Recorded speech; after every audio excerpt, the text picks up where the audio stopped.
हरि ओम। प्रार्थना श्लोक। शांतं शाश्वतमप्रमेयमनघं निर्वाण शान्ते प्रदं ब्रह्माशम्भुफणीन्द्रसेव्यमनिशम् वेदान्तवेद्यं विभुं रामाख्यं जगदीश्वरं सुरगुरुं मायामनुष्यं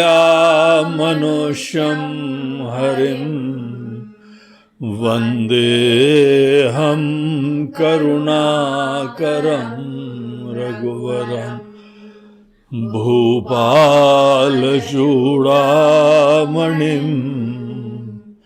नान्यास्पृहा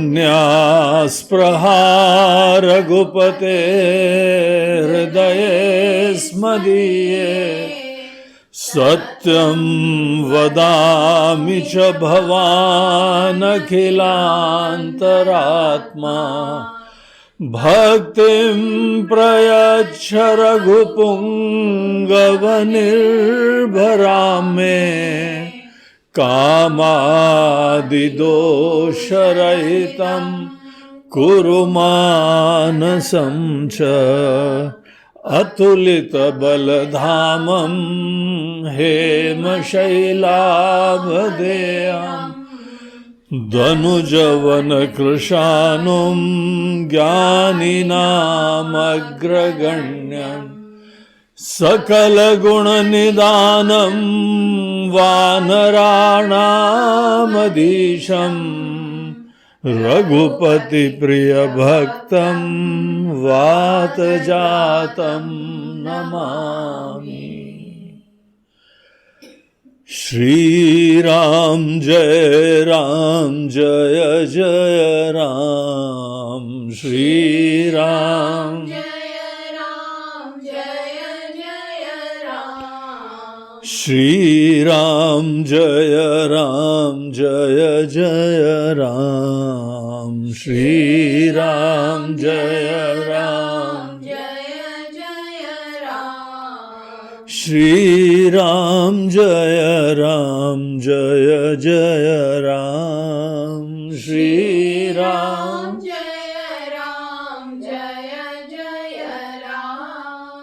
श्री राम जय राम श्री राम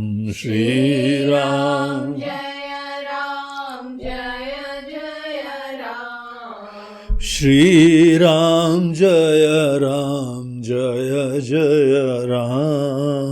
श्री राम श्री राम जय राम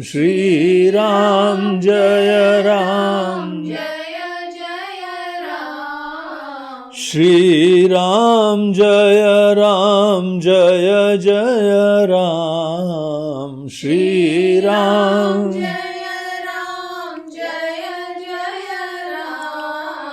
श्री राम जय राम श्री राम जय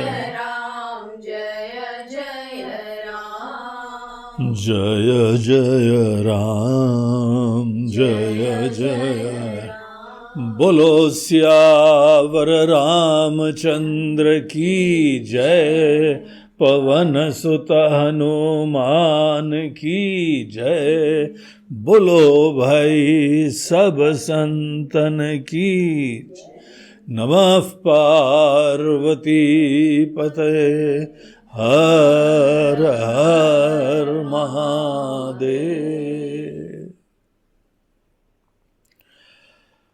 तो कल हम लोग अपने सुंदरकांड के इस प्रसंग में देख रहे थे कि विभीषण जी जिस समय समुद्र के इस पार राम जी के शिविर में आए तो समस्त वानरों ने बहुत ही अलर्ट थे, बहुत सजग थे, आकाश मार्ग से किसी को आते हुए देखा और उन्होंने उसको पकड़ लिया। पकड़ के जो है वो सुरक्षित स्थान में रखा, उनकी सब जानकारी निकाली और सबको अत्यंत आश्चर्य हुआ कि ये रावण का छोटा भाई वो आया है। देखो सेना लेके आए तो एकदम वहां पर भी हलचल चालू हो गई। संभवतः रावण ने ही अपना दूत भेजा है, सुलह कर लो। हम एक वानर से ही बहुत डर गए हैं, एक वानर ही हमारे लिए बहुत था, अब इतने सारे भैया वानर लेके मत आना। और उसके ऊपर रीछ अलग, तो वानर रीछ ये सब, और राम जी आ जाएंगे तो क्या होगा पता नहीं भाई। अब मन के अंदर क्या क्या संभावनाएं आ सकती हैं। अब उनका रावण का भाई आया है, शायद सुलह करने आया हो, कोई न कोई जो है वो किसी प्रकार से एग्रीमेंट कर लो और लड़ाई झगड़ा नहीं करो, लड़ाई झगड़ा अच्छा नहीं होता है। तो जहां पे कोई दुष्ट को थोड़ा डंडा दिखाओ तो फिर वो इमीडिएटली मीटिंग की टेबल पे आ जाते हैं। इंडिया का चाइना के साथ ऐसे ही हो रहा है। पहले इतिहास में चाइना बहुत दादागिरी करता था और चाइना कहीं आक्रमण बहुत रेयरली करता है। ये तो 1962 में इंडिया के वातावरण ऐसा था कि उसने एकदम कर दिया, नहीं तो सामान्यतः उसका काम केवल डराने से होता है।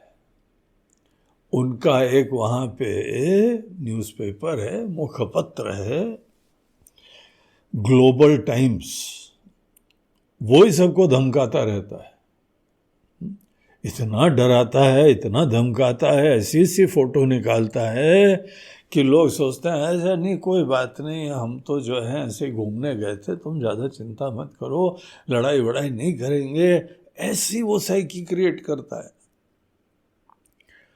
1962 सोच लीजिए कि कितना पुराना समय हो गया।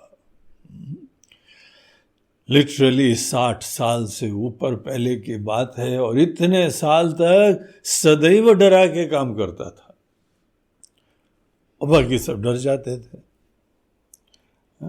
हमारे पहले जो है जितने प्राइम मिनिस्टर थे वो भी डर जाते थे। पाकिस्तान चाइना दोनों डराते थे। पाकिस्तान डराता था, देखो भाई हम न्यूक्लियर स्टेट हैं, हम एटम बम फोड़ देंगे आके, तो फिर इमीडिएटली बोलते थे नहीं नहीं नहीं नहीं, ऐसा तो हमारे कोई विचार ही नहीं है करने का, चलो प्रेम से हम लोग समाधान कर लेते हैं। चाइना भी ऐसी ऐसी photo, latest armaments, missile, tanks और क्या कुछ, हवाई जहाज, सब चीज़ों के भयंकर फोटो देता था कि हम लोग सोचते थे कहाँ जबरदस्ती से पंगा लेना।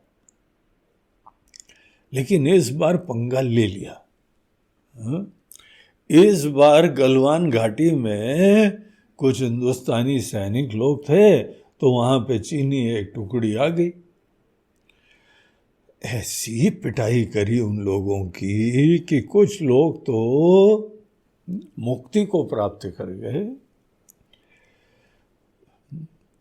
हिमालय की वादियों में वो अपने पूर्वजों से मिलने चले गए और बाकी लोगों की हालत बहुत भयंकर खराब कर दी। एक कभी कल्पना नहीं थी चाइना को। उसके बाद उन्होंने उतनी धमकी देना बंद कर दिया। पाकिस्तान ने भी सदैव धमकाया था, तो इन्होंने बोला चलो एक बार रिस्क ले लेते हैं, उनके घर में जाके मार के आ जाते हैं। तो उनके घर में जाके सर्जिकल स्ट्राइक करी, केवल वो ही उनका धमकी दूर करने के लिए कि तुम्हारी धमकी से अभी तक सब लोग डर जाते हैं, अब ये नई सरकार विचार कर लिया है कि हम डरेंगे नहीं। तो जहां इन्होंने एक बार करा, 2 बार करा, उसके बाद न्यूक्लियर बॉम्ब ही जैसे उनके फुस पड़ गए, उसके बाद बात ही नहीं होती है। हम तो न्यूक्लियर स्टेट हैं, हम तो न्यूक्लियर स्टेट हैं, कोई नहीं बात करता है। कई बार जो है वो दुश्मन फाइनली जो है वो डिस्कशन टेबल के ऊपर आ जाता है। इतनी बड़ी सेना राम जी की देखी, और एक वानर ने जो सर्जिकल स्ट्राइक करी थी, पहली सर्जिकल स्ट्राइक हमारे हनुमान जी ने करी थी। मोदी जी से एक रिपोर्टर ने पूछा कि इतनी तैयारी थी पाकिस्तान की, आपने कैसे कर दिया? बोलते हाँ बिल्कुल सही है, पहली सर्जिकल स्ट्राइक के बाद इस बार उन्होंने टैंक और बंदूकें और अनेकों मिसाइलें सब यहाँ पे लगा के रखी थी, तोप शोप। बोलते हैं हमने बोला जय बजरंग बली, और हवा के मार से जाके मार के आ गए, तो सब देखते ही रह गए। ये क्या हो गया? ये तो आज तक नहीं हुआ है, ये तो रूल्स के बाहर का है, है? तुमने हमको बताया भी नहीं। तुमको बताते क्या? कई बार एक सर्जिकल स्ट्राइक लोगों को मीटिंग की टेबल पे ले आती है। ये मनुष्य की साइकी है। तो यहां पर भी सब लोगों ने सोचा कि हनुमान जी की जो सर्जिकल स्ट्राइक हुई थी, उसके बाद रावण ने फटाफट अपने भाई को भेज दिया है। देखो तो कितना हाई लेवल डेलीगेशन आया है, छोटा मोटा थोड़ी आया है, रावण का भाई आया है, सुलह करने के लिए शायद आया हो, अन्यथा क्या आया कोई? ये तो कल्पना ही नहीं थी कि वो वहां पे छोड़ छाड़ के उनको समझा रहा था, धर्म का पाठ दे रहा था, और वो सीखने को राजी नहीं थे, और तो उन्होंने निकाल दिया, तो इसलिए यहाँ आ गए कि शरण। किसी के कल्पना में भी नहीं था। एनीवे, जिस समय यहाँ विभीषण जी आ गए तो फिर बहुत ही बड़ी न्यूज़ थी, टॉप हेडलाइन बोल्ड वाली न्यूज़ कि रावण का भाई राम जी के पास आया है। तो उसके बाद सब सुग्रीव के पास गए, सुग्रीव को समाचार दिया, वानरों के राजा हैं वो। फिर सुग्रीव बाकायदा प्रोटोकॉल के अनुसार वो सब को लेके जो है राम जी के पास गए, और राम जी को सब बात बताई। राम जी ने बड़े शांति से, समत्व से, बगैर हर्ष और विषाद के, राम जी का सदैव ये गुण देखो, बगैर हर्ष विषाद के। कोई बहुत ही बड़ी घटना हुई, ऐसा नहीं बोले अच्छा ये क्या हो गया, ये हो गया, अरे दैया, अरे अम्मा, अरे बप्पा, हाँ, कुछ नहीं। राम जी शांति से सुनते हैं, अच्छा रावण का भाई आया है, सब लोग आप लोग पधारिए, जरा बैठिए, और अब सब अपनी राय दीजिए कि यहाँ पे रावण का भाई हम लोगों के शिविर में आया है, तो हम क्या करें। राम जी के चरित्र से ये समत्व की शिक्षा बहुत लेनी चाहिए। सबसे बड़ा जो है वो घटना तो जो तुलसीदास जी महाराज ने श्लोक के अंदर ग्रथित कर दी, वो तो वो बात थी जिस समय उनके पिताश्री ने उनको राज्य देने की बात करी, सवेरे जो है अभिषेक कर देने का निश्चय करा, राज्याभिषेक तुम्हारा होगा, और राजा बनने के लिए पूरा सन्यासी की तरह से पूरा कार्यक्रम होता है। राजा जो है वह दृढ़ प्रतिज्ञा लेता है, पूरी प्रजा हमारा परिवार है, हम किसी के साथ कोई राग द्वेष नहीं करेंगे, हम सिंप्लिसिटी, सरलता के साथ रहेंगे और सबका हित करेंगे। अनेकों चीजें होती, बड़े अद्भुत सिस्टम्स थे हम लोगों के ये राजाशाही व्यवस्था के अंदर। राजा लिटरली एक सन्यासी की तरह हो जाता था। उनकी पत्नी, वो जो है महारानी, वो भी उनकी ड्यूटीज होती थी, राजा की ड्यूटीज होती थी। तो पूरी प्रजा के लिए माता पिता की तरीके से बहुत आत्मीयता से देखभाल करते थे। किसी को कोई संकट है तो उनकी सभा में आके वो निवेदन कर सकता था, इमीडिएटली उसका केस का जो है समाधान हो जाता था। डिसीजन मेकिंग राजाशाही व्यवस्था में इमीडिएट होती है, सबकी राय ली जाती है, जैसे यहां पे राम जी ने भी सबकी राय ली। बताइए आप लोग। तो सुग्रीव जो है एक यहाँ पे सेनापति हैं, मतलब सेना के अधिपति हैं, और उन्होंने इस दृष्टिकोण से सोचा हमारी योजनाएं हो रही हैं, हमारी कोई नीतियां हैं, कोई भी जासूस आएगा यहाँ पे घुसाएगा तो वो सब चीजें जानकारी लेता है। हर देश अपने जासूस भेजता है और अंदर की इंटरनल खबर निकालने की कोशिश करता है कि इनकी सेना कितनी है, इनकी तोपें कितनी हैं, इनकी कहाँ पर जो है आर्मरी रखी हुई है, गोला बारूद कहाँ रखा जाता है, और योजना क्या बन रही है, इस मार्ग से आएंगे कि उस मार्ग से आएंगे। ये सब जानकारी मिल जाए तो फिर उसी हिसाब से तैयारी हो जाती। पूरे विश्व भर में हर जगह की सिस्टम है।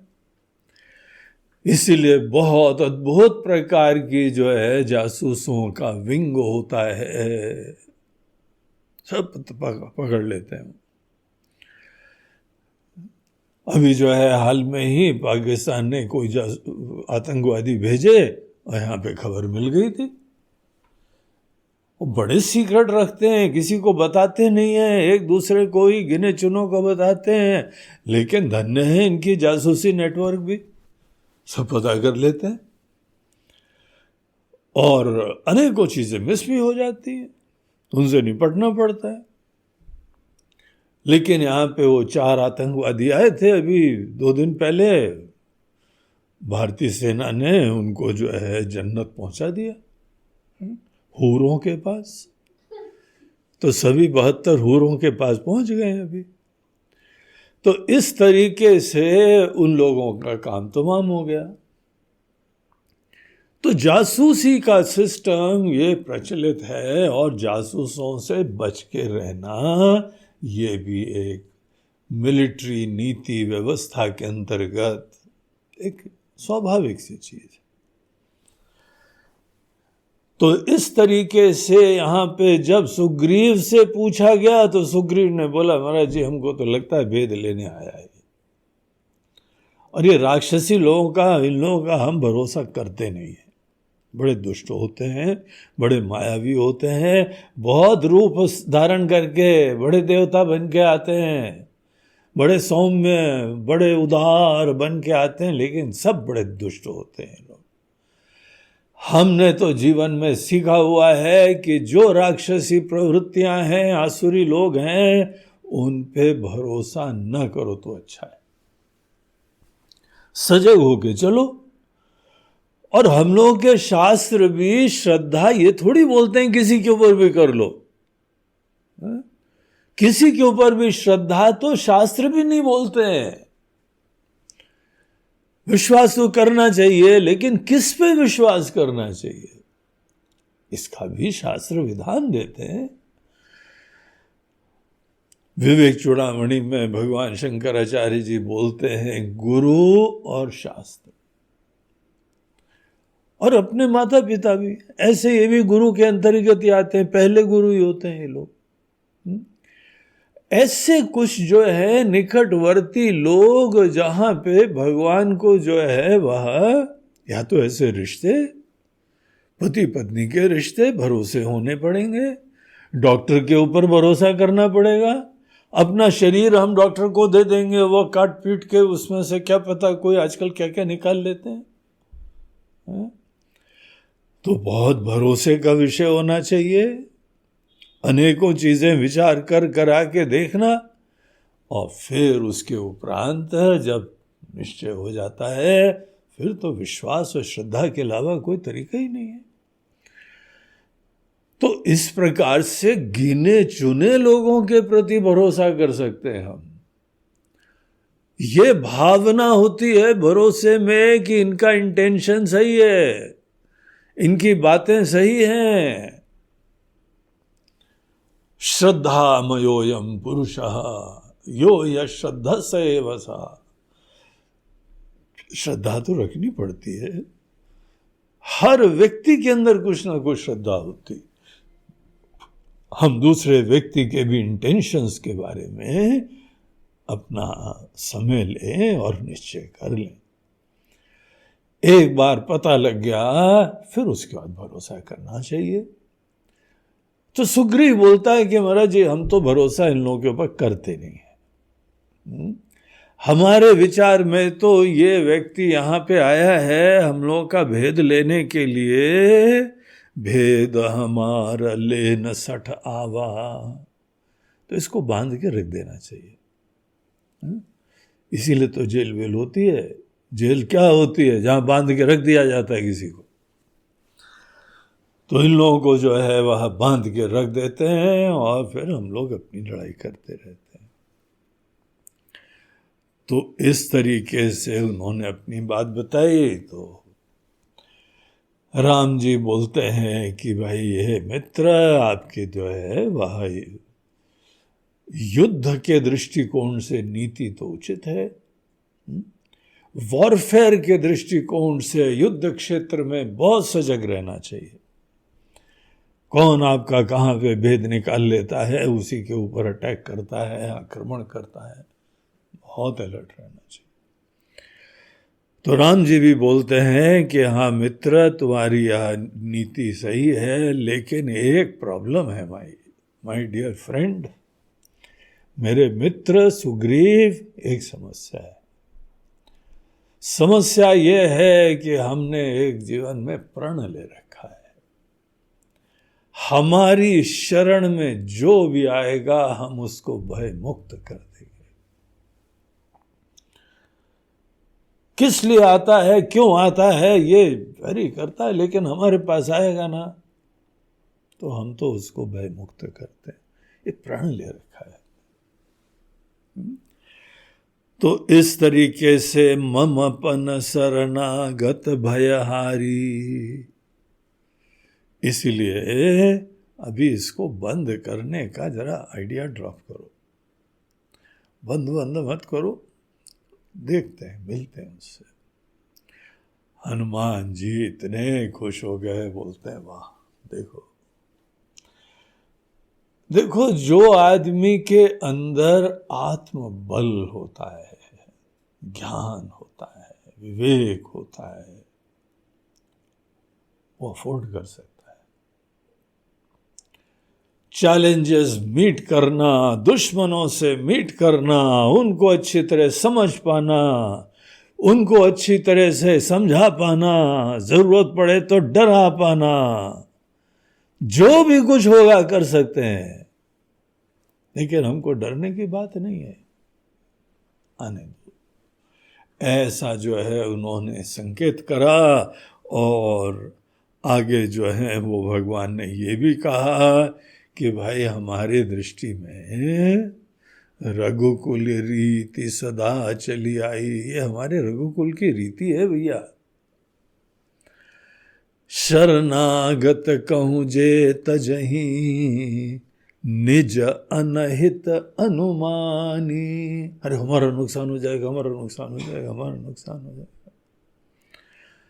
सही में तुम्हारे नुकसान की संभावना हो तो तुमको जरूर बच के रहना चाहिए।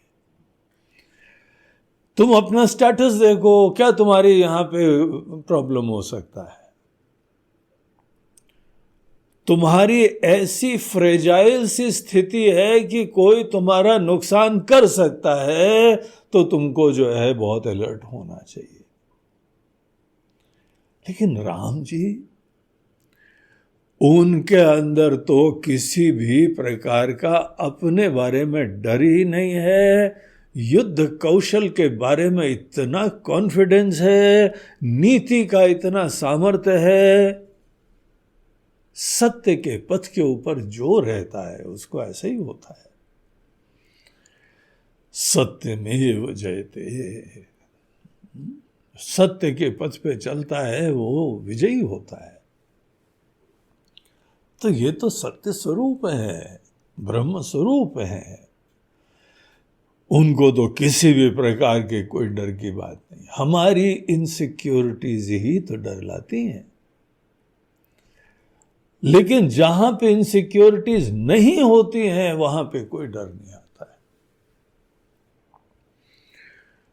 तो राम जी ने बोला कि देखो, अगर कोई तुम्हारी शरण में आए और अपना नुकसान समझ के तुम उसकी मदद ना करो तो तुम नीच इंसान हो, तुम पापी इंसान हो, स्वार्थी हो, छोटी बुद्धि हो, इनसिक्योर हो, दीन हो। ऐसी तुम्हारी अंतस्थिति है। इसीलिए जो दीन है, जो स्वार्थी है, जो पापी है, जो केवल अपनी सोचता है, ऐसे व्यक्ति का दर्शन भी पाप होता है। इसीलिए हम तो ये सलाह देंगे कि किसी के पास भी कोई शरण में आए तो एक देवत्व का परिचय दो, बड़प्पन का परिचय दो। देखिए, जो दैवी गुण होते हैं ना, दैवी गुण एक जीव के लिए ही होते हैं। जीव के पास ही आसुरी गुण होते हैं या जीव के पास दैवी गुण होते हैं? ब्रह्म नहीं हुए, भी साक्षात मुक्त नहीं हो गए, साधक हैं, भक्त हैं, लेकिन उनके अंदर दो प्रकार की मूल्य संभव होते हैं, या डिवाइन क्वालिटीज होती हैं या छोटी प्राणी की क्वालिटीज होती हैं। और जो भी दैवी गुण होते हैं ना, वो हमको बड़प्पन सिखाते हैं। और आसुरी गुण जो होते हैं वो, उनको गुण तो नहीं बोलना चाहिए, अवगुण बोलना चाहिए। तो आसुरी अवगुण जिनके पास भी होते हैं उनके अंदर छोटा बना रहता है। जो झूठ बोले, जो हिंसा करे, जो अनेक चीजें, उसके अंदर गहराई से देखो, बड़ा इनसिक्योरिटी है, छोटा बना है। इसीलिए दैवी गुणों का आश्रय लेने से बड़प्पन अपने अंदर प्रारंभ हो जाता है। इसीलिए दैवी गुण को कहा जाता है ये मुक्ति का पथ है। दैवी संपद विमोक्षाय, गीता का चैप्टर नंबर 16, 16वें अध्याय में भगवान श्री कृष्ण ये वचन कहते हैं, दैवी संपद विमोक्षाय बंधाय आसुरी मता। अगर तुमने ये नेगेटिव क्वालिटीज अपने अंदर उत्पन्न करी तो तुम छोटे होते जाओगे, ऊपर से बड़े संपन्न दिखाई पड़ोगे, लेकिन अंदर से बड़े दीन होगे, असुरक्षित हो गए, दयनीय हो जाओगे। इसीलिए ये दैवी गुण बहुत ही बढ़िया चीज होते हैं। और दैवी गुणों में ये बात होती है कि शरणागत को मदद करो।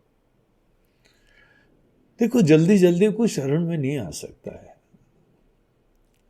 हर व्यक्ति का ईगो इतना भयंकर होता है कि हम कैसे हाथ फैला सकते हैं, हम कैसे किसी से मदद मांग सकते हैं। हम लोग जिस समय संन्यास लेते हैं ना, हमको विनम्र रहने के लिए भिक्षावृत्ति का भी प्रेरणा दी जाती है। भिक्षावृत्ति क्या होता है? किसी के घर जाओ, सात्विक लोगों के, अच्छे लोगों के, जो वेजिटेरियन हो, शुद्ध सात्विक खाते हो, धार्मिक भावना के हो, ऐसे लोगों के पास थोड़ी जानकारी निकाल के जाओ, वो बोलो जाके, माता जी भिक्षा दीजिए, भोजन दीजिए, मांगो जाके। अब शुरुआत में तो हमारा भी संस्कार ऐसे था कि आश्रम में गए तो वहां पे पंगत लगी हुई थी और सब लोग थाली लेके लाइन में आ रहे थे, भोजन परोसा जा रहा था। हमने आज तक बचपन से अभी तक थाली लेके किसी से मांगा ही नहीं। खाना दे दो, सब्जी दे दो, दाल दे दो, रोटी दो, एक और दे दो बाबा जी चावल दे दो, अरे थोड़े तो और डालो जरा, पेट तो भरे। खाना पड़ा। लेकिन हमने बड़े ओपन माइंड से आश्रम की व्यवस्था, अपनी परंपराओं को समझने की कोशिश करी। हमें बोला देखो ऐसी व्यवस्था है, हो सकता है स्टाफ की कमी होती होगी, सबको पर्सनली सबकी माताजी की तरह सब लोग खिलाएंगे नहीं, हो सकता है ये, हो सकता है कोई और कारण हो। हम सदैव अनुकूल चिंतन करते थे, इसीलिए सीखते गए, देखते गए। फिर बाद में पता लगा कि यहाँ अपना ईगो भी खत्म करने के लिए हाथ फैलाना पड़ता है। और भिक्षा वृत्ति के बारे में जब बताया गया तो फिर और झटका लगा। बोला किसी के घर जाएं, बोले भोजन खिलाओ, खाना दे दो। अनेकों लोग बोलते भी हट्टे कट्टे हो, मांगते हुए शर्म नहीं आती है। बोला भैया मांगने के लिए हमारा नियम है, हम लोगों को मांग के ही खाना होता है। तुमने कभी मांग के खाया है क्या? बोलते ना खाया है ना खाऊंगा मैं मांग के नहीं खाऊंगा, मैं स्वावलंबी हूं, मैं अपने आप में ही अपने आप को सपोर्ट करता हूं, कमाता हूं, खाता हूं। मैं बोला ठीक है, मगर सन्यासी की दुनिया, सन्यासी का परिवार पूरी दुनिया होती है। इसी चक्कर में सबको अपना समझा जाता है। आपका अपनापन केवल गिने चुने 2-3 लोगों के प्रति है, जीवन भर वहीं अटके रहते हो, हम दो हमारे दो। उसके अलावा किसको खिलाया है? किसी को खिलाते हैं तो बड़ा एहसान दिखाते हैं। तो वहां पर जिसका परिवार बड़ा हो रहा है, उदार हो रहा है, वहां जाके कोई मांग सकता है। और हम तो देखते हैं हमारे गांव के, हमारे शहर के अनेकों लोग इतने खुश हो जाते हैं, अरे महाराज जी हमारे वहां आप पधारे, बैठो बैठो बैठो, भोजन खा के जाओ, गरम गरम उतार के देते हैं आपको। ऐसा कल्चर शहरों में नहीं बचा है, विदेशों में तो और भी कम हो गया है। अड़ोस पड़ोस के लोगों से नहीं मिलते हैं, जानते नहीं हैं। हमारे मल्टी में साइड में किसका फ्लैट है, बोलते हैं अरे कहाँ ज्यादा पंगा पड़े, अपने अंदर खुश रहो। ऐसे संस्कृति है। लेकिन गांव में जाओ, गांव में जाओ, क्या आत्मीयता से भोजन कराते हैं, बैठाते हैं। It's a different world. दैवी गुणों से युक्त लोग कैसे होते हैं, ये वहां देखने का आनंद आता। एनीवे, यहां पे जो शरणागत को सपोर्ट करता है, मदद करता है, कोई मदद मांगने आपके पास आया और आप बड़े एरोगेंट हो, बड़े डरपोक हो, पैसा खर्चा हो जाएगा। कितना खर्चा हो जाएगा? अरे बड़प्पन तुमको मिलेगा, ये सौदा कोई महंगा थोड़ी है। कुछ चीजें करके दिल बड़ा हो जाए, मैग्नानिमिटी हो जाए, उदारता हो जाए। देखो ये एवोल्यूशन हो रहा है।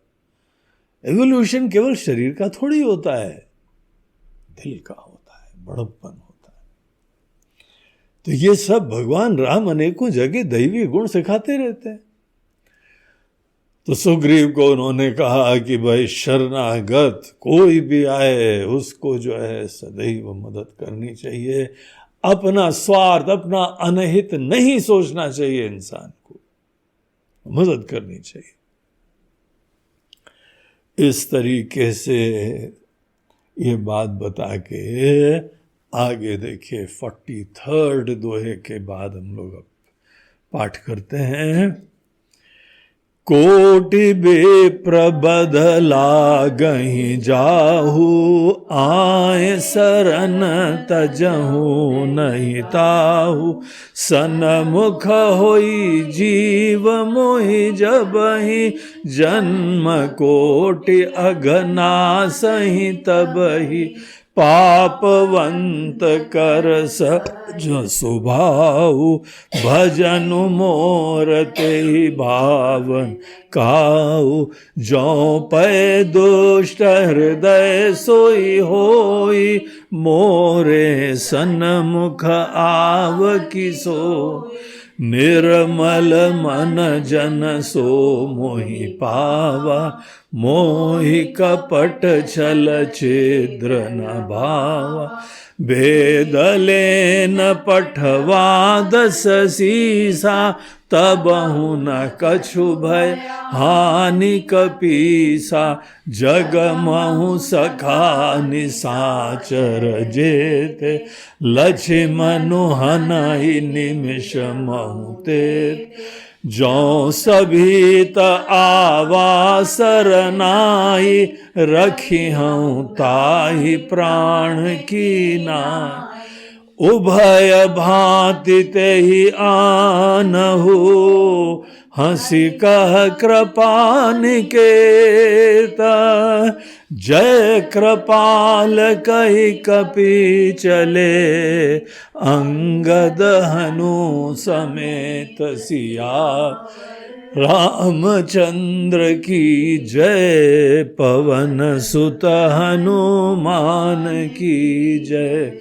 बोलो भाई सब संतन की जय। तो राम जी आगे बोलते हैं कि कोटि विप्र बदलागहि जाहु, आए शरण तजहु नहीं ताहु। अगर सुग्रीव जी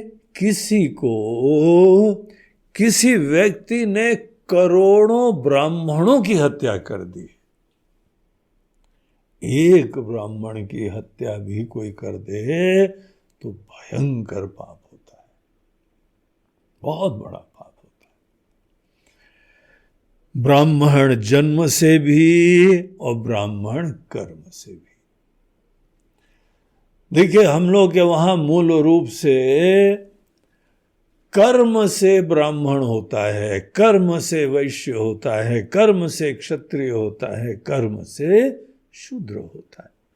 गुणों के दृष्टिकोण से कोई जो है ब्राह्मण क्षत्रिय वैश्य शूद्र होता है। गुण कैसे गुण? किसी के अंदर बहुत सत्व गुण है, वेरी इंटेलिजेंट, बहुत ही इंक्वायरी करता है, हर चीज को समझने की कोशिश करता है, आशय बहुत अच्छा है, भावना बड़ी अच्छी है, निश्चय यही रखता है कि ज्ञान से आदमी परम मुक्ति कल्याण को प्राप्त करेगा। ऐसा ज्ञान के प्रति जिस व्यक्ति की निष्ठा होती, टीचर्स हैं, फिलोसोफर्स हैं, रिसर्चर्स हैं, साइंटिस्ट हैं, ये सब लोग जो हैं ब्राह्मण की श्रेणी में आते हैं। ब्राह्मण लोग ज्ञान की प्राप्ति को ही जीवन का लक्ष्य समझते हैं। ऐसा माइंड सेट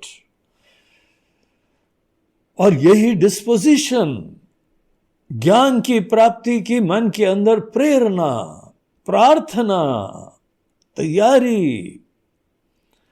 क्षत्रिय होता है बहुत डायनेमिक होता है, वो खुद बहुत ज्ञान प्राप्ति के प्रति समर्पित नहीं होता है, लेकिन अच्छी चीजें जो सुनता है, जो जानता है बड़े बुजुर्गों से, यहां समाज में सबको लीड कर सकता है। उसके अंदर ऐसा डिस्पोजिशन होता है कि वो व्यक्ति अनेकों भीड़ को नेतृत्व प्रदान कर देता है। बड़ी अद्भुत क्वालिटी होती है भी। तो ये भी माइंड सेट होता है। देख कहीं पे कोई झगड़ा हो गया ना, बाकी सब खड़े हो गए देखते रहेंगे, आजकल तो मोबाइल में उसका वीडियो लेते रहेंगे। अरे एक आदमी आएगा, हटो सामने, क्या हुआ है, और रिजॉल्व कर देगा आके। इनमें लीडरशिप क्वालिटी होती है। कोई आगे बढ़ के आता है, बाकी की चिंता नहीं करता है, जो सही है जो उचित है उसमें जो है वह इनिशिएटिव लेके सबको दिशा प्रदान कर देता है। तो ये अलग माइंड सेट है। और तीसरे होते हैं बिजनेसमैन क्लास। वो भी बड़े एक्टिव होते हैं, बड़े इंटेलिजेंट भी होते हैं, लेकिन सदैव उनके अंदर ये प्रधानता होती है कि हमारा फायदा सुनिश्चित हो जाए। अपना प्रॉफिट वो किसी तरह से एश्योर करेंगे।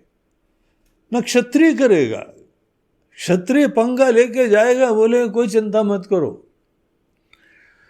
हम सब जमा कर लेंगे, हम जानते हैं जमा करना, बिजनेसमैन से पैसा निकालना हम जानते हैं, चिंता ही मत करो, हमारे पास सब भंडार है, तुम करो अच्छा बिजनेस, हम निकाल लेंगे तुमसे। और ब्राह्मण को तो चिंता ही नहीं होती इन सब चीजों की। वो तो जो सहज रूप से आता है उसी में संतुष्ट रहता है। तो बिजनेसमैन भी बड़े तेज होते हैं, बहुत स्मार्ट होते हैं, यही हमारी इकोनॉमी अच्छी करते हैं, ये इंडस्ट्री चलाते हैं, ये यहाँ पे अनेकों व्यापार चलाते हैं, शॉप्स चलाते हैं, मार्केट प्लेस चलाते हैं। एक अलग माइंडसेट है। खूब मेहनत करेंगे, सेवा भी करेंगे, लोगों की आवश्यकता पूरी करेंगे, लेकिन हमारा परसेंटेज निकलता रहना चाहिए, हमारी मेहनत की कमाई। ये माइंडसेट बिजनेसमैन का होता है। हम लोग कहते हैं ये लोग वैश्य लोग हैं, इसीलिए वैश्य लोग जो हैं बहुत अपने प्रॉफिट का ध्यान रखेंगे, पैसा जमा करते हैं, खर्चा नहीं कर पाते हैं। खर्चा करने के लिए ब्राह्मण क्षत्रिय हैं वो लोग जो हैं वो ब्राह्मण भी जाके खर्चा नहीं करवाता, उनका क्षत्रिय करवाता है। बोला ये यहाँ पे प्रोजेक्ट है, सब लोगों को जो है कोरोना में बड़ा प्रॉब्लम हो गया है, पैसे चाहिए, सब लोग दो, सिधाई से दो, नहीं तो पेट्रोल में हम एक एक जो है रुपया सबको जोड़ देते हैं, सब लोग दे दो। क्या चाह रहा है, देना ही पड़ेगा। पता लगा करोड़ों लीटर पेट्रोल डेली जो है खर्चा हो रहा है, और सेस जोड़ दिया, सेस 1 रुपये प्रति लीटर सेस जोड़ दिया है। बैठे हैं राजा साहब, नेता लोग बैठे हुए, आ रहा है पैसा। तो 50 तरीके हैं, वो लोगों को प्रॉब्लम नहीं होता है, बोलते हैं लोग तुम लोग तो कमाओ, अच्छी तरह कमाओ, हम तुमको जो है ना कमाने के लिए वातावरण भी देंगे, एनवायरनमेंट भी देंगे, सब देंगे, और फॉरेन से तुम्हारा रिलेशनशिप भी बनवा देंगे, तुम्हारी मार्केट बनवा देंगे, कमाओ, खूब कमाओ, क्योंकि तुम जो भी कमाओगे तुम्हारी जेब तो हमारी जेब है। तो इस तरीके से, मगर ये लोग निश्चित रूप से बहुत स्मार्ट लोग होते हैं, कमाते हैं। शूद्र जो है वो लोग बड़े इंस्पायरिंग नहीं होते हैं, मगर बहुत सिंसियर वर्कर्स होते हैं। हर देश में एक ऐसी कैटेगरी होती है। मूल रूप से वैदिक दर्शन में वर्ण का निर्धारण गुणों से होता है, लेकिन गुणों से हम किसी को भी कैसे जाने? अब ऐसा तो होएगा नहीं कि कोई जो है लैब बनी होगी जहां पे गुणोमीटर लगा होगा, सब लोग वहाँ से पास हो तो गुण का तुम्हारा डाटा स्पष्ट हो जाएगा कि यहाँ सात्विक जो है वो तुम्हारे अंदर केवल 40 ही है, और रजोगुण जो है वो 60% है, और तमोगुण बाकी जो है वो तुम्हारा बचा हुआ 20% है, जितना भी हो। तो वो जो है कोई गुणोमीटर तो होता नहीं, कैसे पहचाने? शहर शहर में, गांव गांव में अनेकों बच्चे पैदा हो रहे हैं, अनेकों लोग हैं, तो एक व्यवस्था प्रैक्टिकल बनाई गई कि माता पिता अगर ब्राह्मण तो बच्चा भी ब्राह्मण होने के हाई डिग्री ऑफ चांस होते हैं।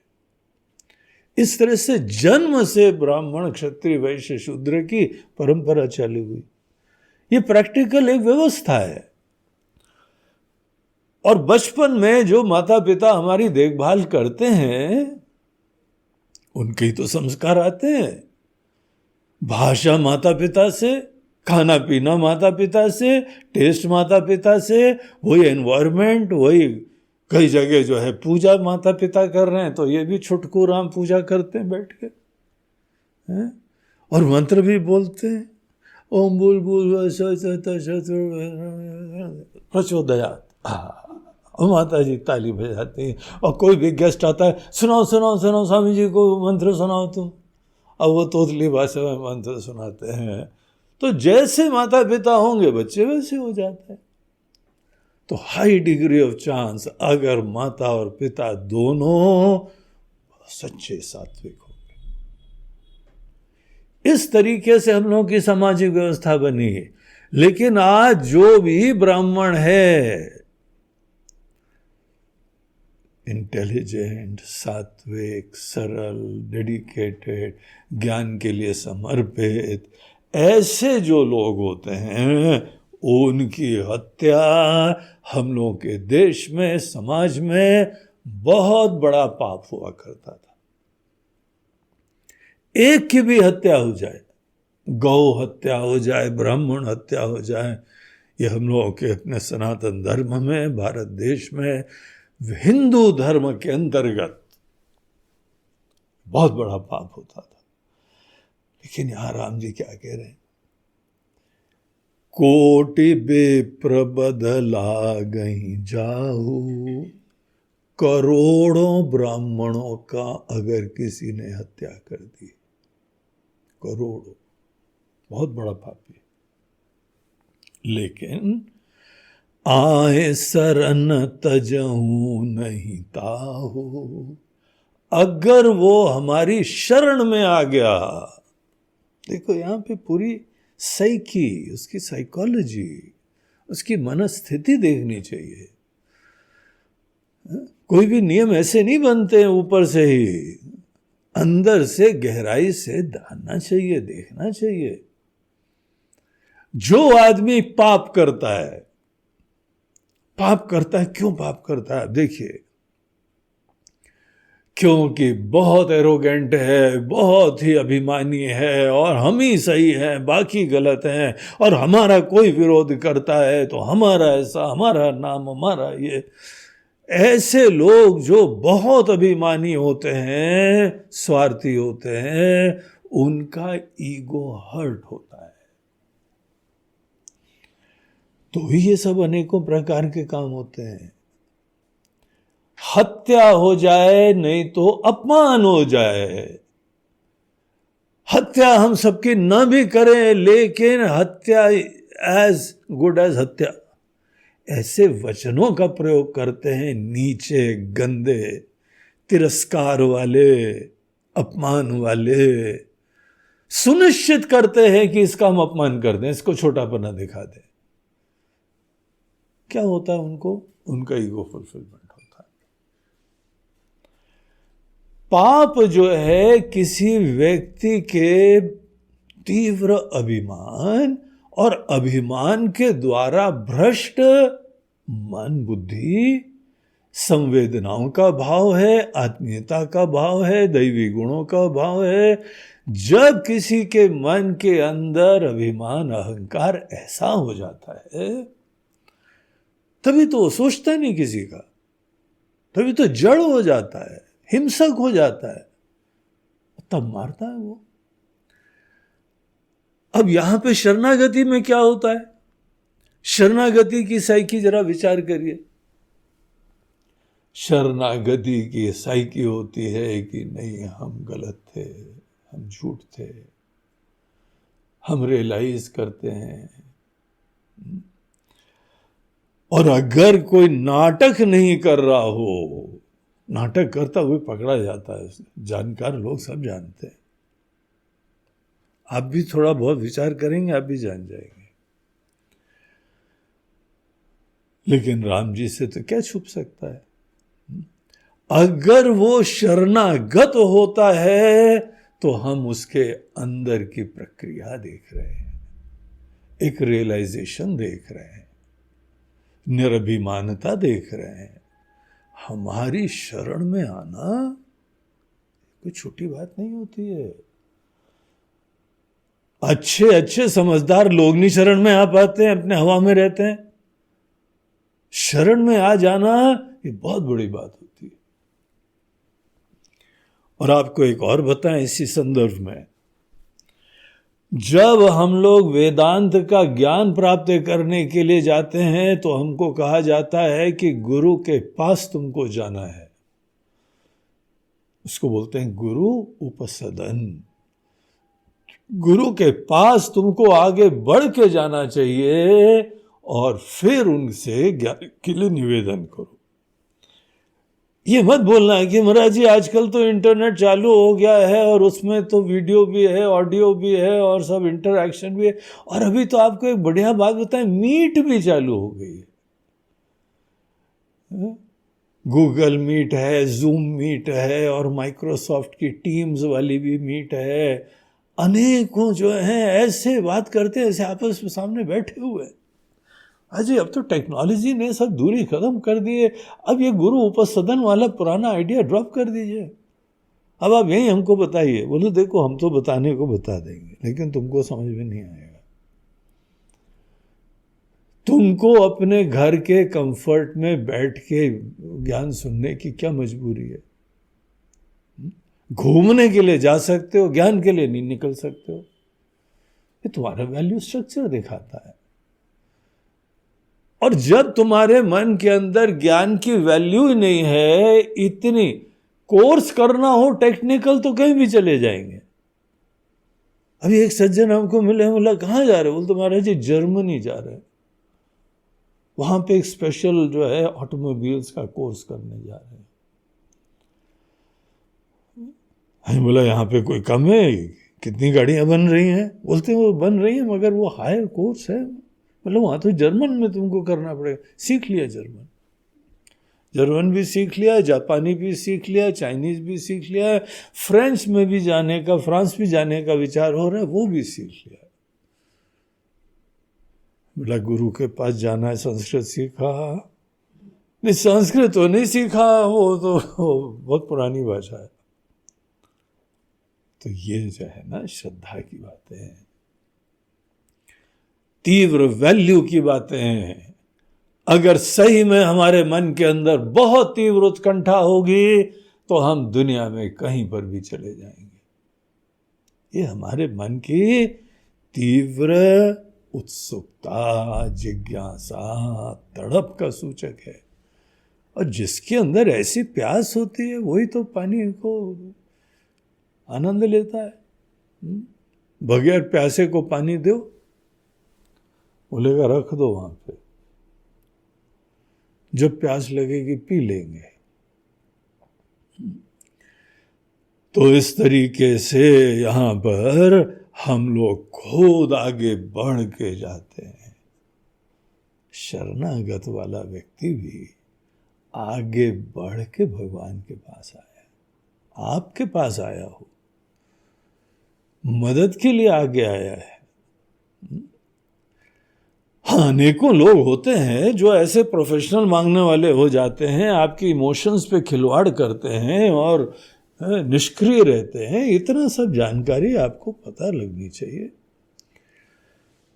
लेकिन मदद करने की भावना, एटीट्यूड, वहाँ सब चीजें आदमी को जरूर उदारता होनी चाहिए। ये बड़प्पन का लक्षण, ये बड़े होने की प्रक्रिया होती है।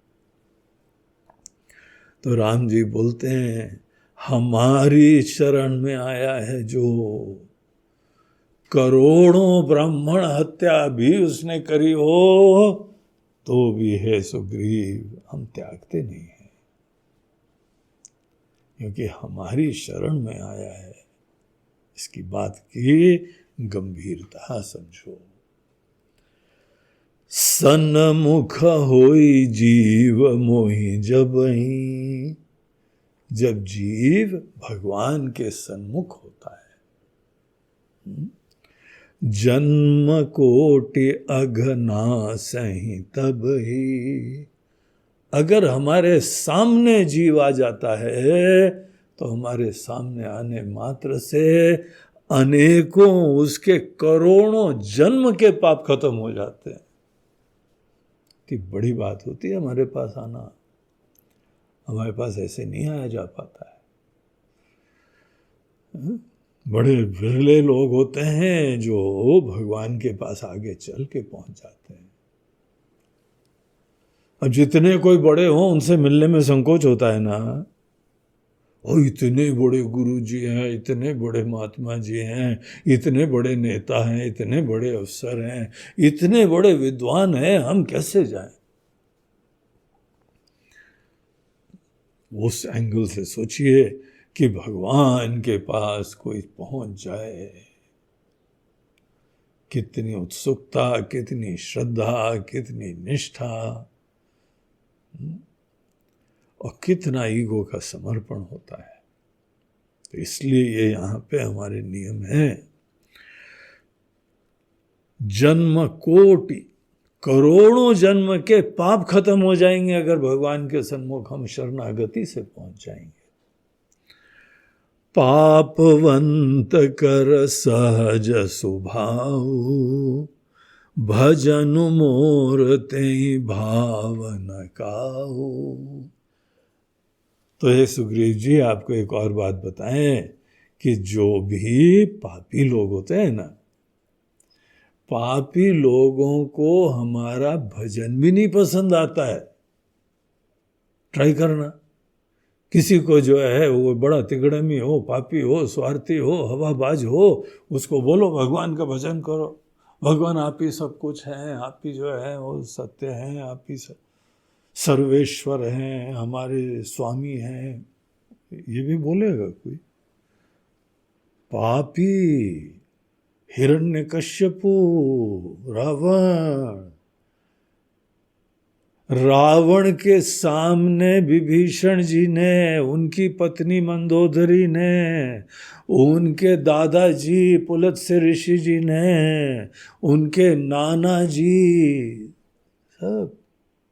सबने राम जी की बड़ाई करी थी। सही बात कह रहा है, लेकिन क्या होता है? पापवंत कर सहज स्वभाव। सहज स्वभाव होता है पापी लोगों का, भजन मोर तेहि भावन काहू। उनको हमारी स्तुति अच्छी नहीं लगती है, उनको अपनी स्तुति के अलावा किसी की स्तुति नहीं अच्छी लगती भैया। भगवान तो इतने गुणवान है कि उनकी स्तुति करो तो करते ही रहो, तो हमारा नंबर ही नहीं आ रहा है। तो भगवान की स्तुति करते जा रहे हो तुम। क्या हम इतने तुच्छ हैं क्या? हम इतने पूरे केवल एक डस्ट के पार्टिकल हैं इस दुनिया में, ब्रह्मांड में। बोला जितना जल्दी एहसास हो जाए तो अच्छा है। तुमको एहसास हो ही नहीं रहा है, तुम बड़ी हवा में हो। तो दूसरे का गुणगान अच्छा नहीं लगता है, स्तुति अच्छी नहीं लगती है, भगवान की स्तुति तो बिल्कुल नहीं कर पाता है वो। पापवंत कर सहज स्वभाव, भजन मोर तेहि भावन काहू। जो पै दुष्ट हृदय सोई होई, मोरे सन्मुख आव की सोई।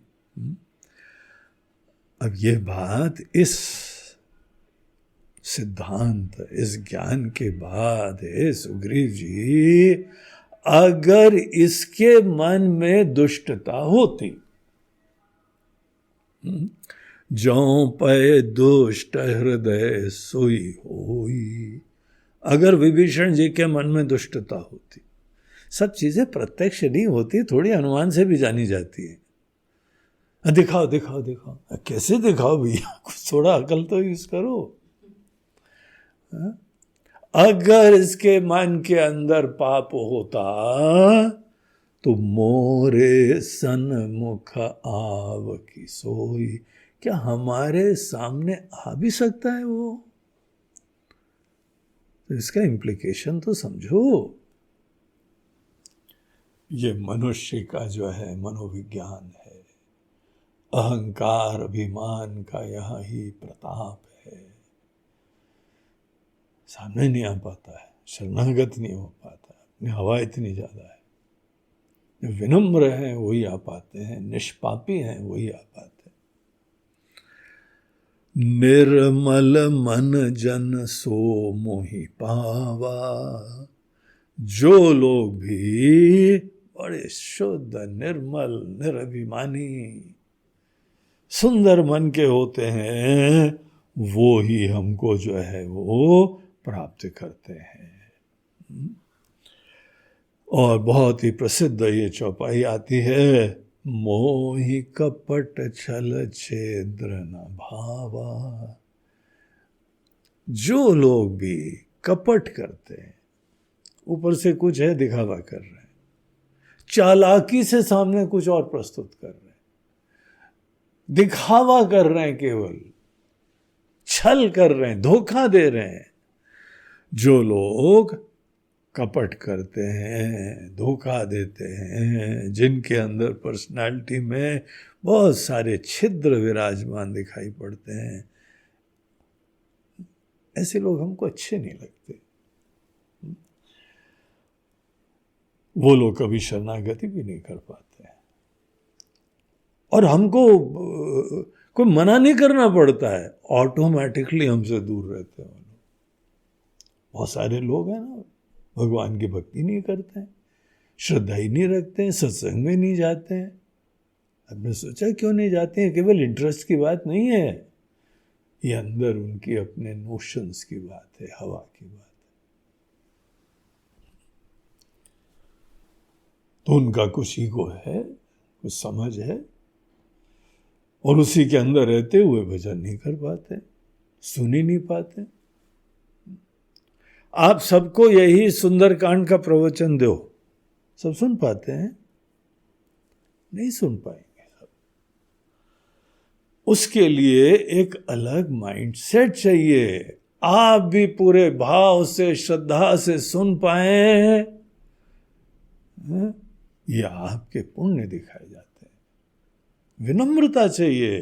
राम कथा सुनने के लिए बड़ी विनम्रता, निरभिमानता वो चाहिए होती है। और जिनके अंदर कपट छल छिद्र, अपने आप को बड़ा स्मार्ट समझते हैं, वो लोग लगे रहते हैं संसार के अंदर, ऐसे लोग हमको अच्छे नहीं लगते। मोहि कपट छल छिद्र न भावा। राम जी का क्या, आपको तो अपने दिल में झांक के देखो, आपको अच्छे लगते हैं क्या? कोई कपटी आदमी हो, छल करे, धोखा दे, अनेकों प्रकार का जो है उसके अंदर ब्लॉक्स दिखाई पड़े हैं, आपको अच्छा लगेगा? आप भी दूर रहोगे। मजबूरी से कोई मिलना हो भी गया, आप भी उससे दूर रहोगे। तो राम जी तो जो है वो आनंद के धाम, ज्ञान के धाम, वो विद्वेष नहीं करते हैं, लेकिन उनको कोई प्रिय भी नहीं लगते हैं। ये लोग वो जी रहे हैं, इसका मतलब ही भगवान का आशीर्वाद उनको मिल रहा है। नहीं तो कोई ज्यादा कपटी हो, छल करे, छिद्र उसमें हो, तो भगवान बोले कि स्विच ऑफ, इसकी सांसें बंद करो जरा, वो स्विच है ना वहां पे, इसका नंबर क्या है आधार का, इसके आधार का नंबर के हिसाब से वो स्विच ऑफ कर दो जाके। कपटी, धोखेबाज, नाटकबाज। तो भगवान हमारा स्विच ऑफ नहीं कर रहे, हम जी रहे हैं। इसका मतलब भगवान द्वेष नहीं कर रहे हैं हमसे। हमारी सांसें चल रही हैं, हमको जीवन मिल रहा है, इसका मतलब ही है कि भगवान का आशीर्वाद। क्यों? हमारे वजह से तो चलता नहीं है। हमारे वजह से सांसें चलती हैं क्या? हमारे वजह से हृदय धड़कता है? ये कुछ हमारे हाथ में नहीं है, सब भगवान की वजह से चलता है। तो जो कपटी लोग होते हैं सुग्रीव, वो लोग हमारे सामने आ ही नहीं सकते।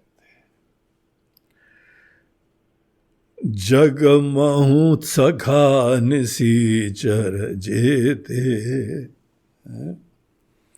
लेकिन उससे पहले यहाँ एक और लाइन रह गई, भेद ले न पठवा दस सीसा, तबहु न कछु भय हानि कपीसा।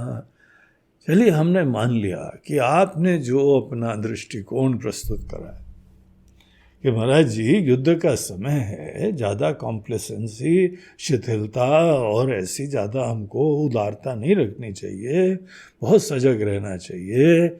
हम ये मानते हैं कि हो सकता है कि हमारी भेद लेने के लिए आया होगा, ये जासूस है, और भेद ले न पठवा दस सीसा। वो दशानन ने हमारे कैंप में भेजा कि वहाँ की सब तैयारी, योजनाएं, फौज कितनी है, अस्त्र शस्त्र क्या है, ये सब जो है भेद लेके आओ, जरा जानकारी लेके आओ। मान लिया, पॉसिबल। लेकिन भगवान बोलते हैं, तबहु न कछु भय हानि कपीसा। हे कपीश, हे कपियों के राजा, तो भी कोई हानि नहीं होने वाली। अगर वो यहां पे जासूसी करने आया है, भेद लेने आया है, नो प्रॉब्लम्स। बोलते हैं ये कैसा कॉन्फिडेंस है? तो राम जी उसका कारण बताते हैं। जग महु सखा निसीचर जेते।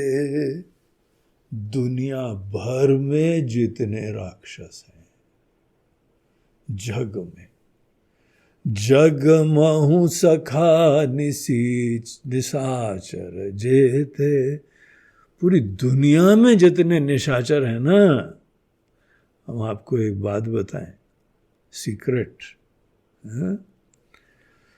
वो सीक्रेट ज्ञान की वजह से तो हमारे अंदर कॉन्फिडेंस होता है।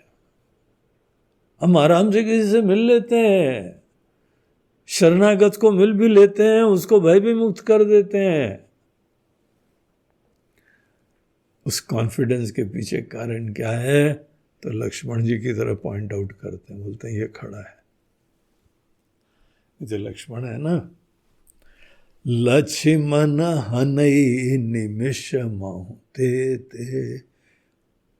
आपको हम बताएं, यह हमने पहले इंट्रो दिया नहीं था उसका, अभी इसका भी इंट्रो दे देते हैं, मौका पड़ा है तो। एक निमिष भर में, एक पल में जितने दुनिया के राक्षस हैं, ये सबको खत्म कर सकता है। इसको छोटा मत समझो। छोटा भाई जरूर है, लेकिन ये कोई छोटा होटा ऐसा नहीं है कि सामर्थ्य में छोटा है। इतना पावरफुल है ये, इतना समर्थ है ये। और अभी तो राम जी लक्ष्मण के बारे में बता रहे, अभी अपने बारे में तो बोल ही नहीं रहे कुछ। उनका सामर्थ्य कितना है युद्ध के कौशल में, उसकी तो चर्चा ही नहीं है, जरूरत ही नहीं है। लक्ष्मण ही नहीं पढ़ लेंगे, हमारे पास तक फाइल ही नहीं आएगी। ये लक्ष्मण की स्थिति है। इसीलिए जो सभी आवा सरनाई, और अगर वो सभी डर से, कोई उसको डर है, कोई उसके मन में पीड़ा है, किसी न किसी समस्या से प्रेरित होके आया है, वो हमारी शरण में आया है। रखियां ताहि प्राण की नाई। फिर तो हे सुग्रीव जी, अपने प्राण की तरह से हम रखेंगे उसको। प्राण प्रिय हो जाएगा हमारा। ऐसे जो शरणागत हुआ है कोई भी पीड़ा से, तो उसको तो हम रखिया हूं ताई प्राण की नाई, प्राण की तरह से रखेंगे। तो सब पक्ष का देखो विचार चल रहा है, बगैर विचार विमर्श के कोई एक्शन नहीं होता है। उभय भांति ते आनहु, हंसी कह कृपा निकेत। भगवान हंस के बोलते हैं, दोनों दृष्टिकोण से, भेद लेने आया हो तो भी, भय से आया हो, शरणागत होके आया हो तो भी, उभय भांति ते ही आनहु, दोनों दृष्टिकोण से आनहु, आंदो, ले आओ उसको। तो उन्होंने आज्ञा दे दी कि विभीषण जी को लाया जाए, और सब सुन के इतना खुश हो गए। जय कृपाल कही कपि चले, अंगद हनु समेत। सुग्रीव जी, अंगद, हनुमान जी सब बड़े प्रसन्नता से, उनका बड़प्पन, उनका प्यार, उनकी उदारता, शरणागत वत्सल, ऐसा वहां पे परिचय साक्षात प्राप्त हुआ उनको। निडरता, कोई चिंता ही नहीं है रावण के राक्षस क्या बिगाड़ेंगे, और ये बल से ही ऐसी शरणागत वत्सल के भावना उत्पन्न होती। जय कृपाल कही कपि चले, जय हो कृपालु, हे कृपा के धाम, जय हो आपकी। ऐसा बोल के वो लोग चले, अंगद हनु समेत। हनुमान जी का इस समय शॉर्ट फॉर्म लिया है हनु। तो हनु भी अंगद जी के साथ, सुग्रीव जी के साथ। अब ये शॉर्ट फॉर्म लेने की परंपरा जो है ना, बड़ी प्रचलित है। किसी का बड़ा बच्चों का भी लंबा नाम रखो, आप गारंटीड समझो छोटा हो जाएगा। सुकुमारी तो धीमे धीमे सु हो जाएगी वो। सु कहाँ है सु? ये आदमी का अपने व्यवहार की वजह से हो जाता है कि कहाँ इतना लंबा नाम ले, संकेत करना है। तो हनु समेत, हनु के साथ जो है अंगद और सुग्रीव जी अब गए, बहुत खुश होके भगवान की जयकार करते हुए। मीटिंग बहुत ही प्लेजेंट नोट में समाप्त हुई और ऑर्डर पास हो गया, और विभीषण जी को राम जी से मिलने की भूमिका बन गई। अब आगे क्या होता है, बहुत इंटरेस्टिंग सा पूरा प्रसंग है।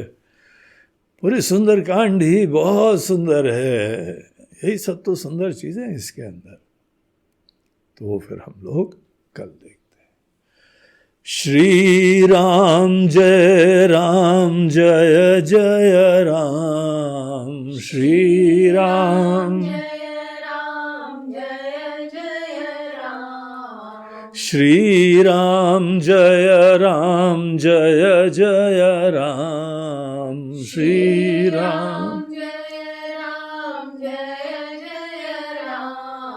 श्री राम जय जय राम, श्री राम जय जय राम, श्री राम जय जय राम, श्री राम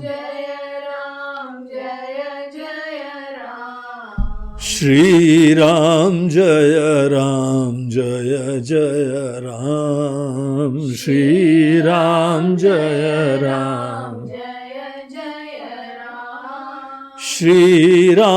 जय राम, श्री राम जय जय राम, श्री राम जय जय राम,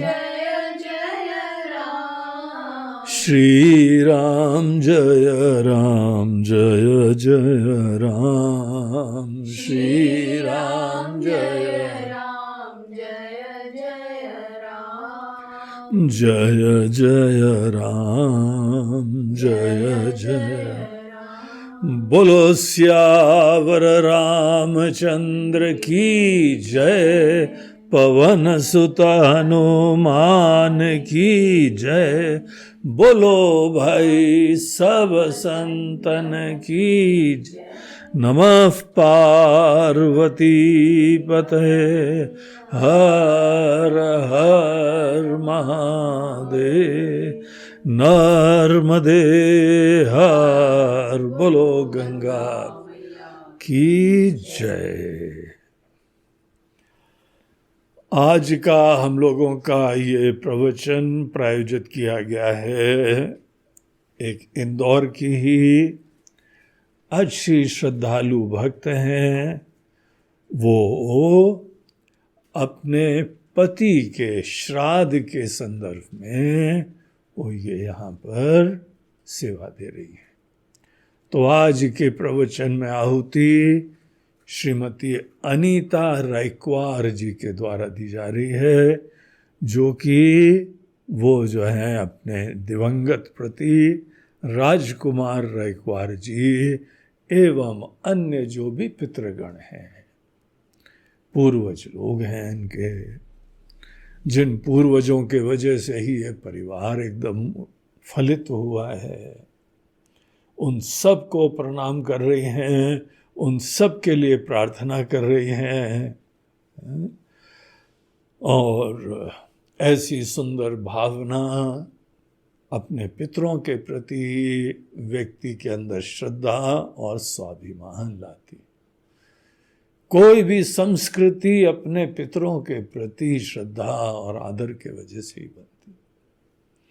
इसीलिए ये हम लोगों का जो पितृपक्ष है बहुत महत्वपूर्ण समझना चाहिए, बहुत आदर देना चाहिए और अपने पितरों के लिए कोई न कोई विशेष धर्म का कार्य सेवा ये अवश्य करना चाहिए।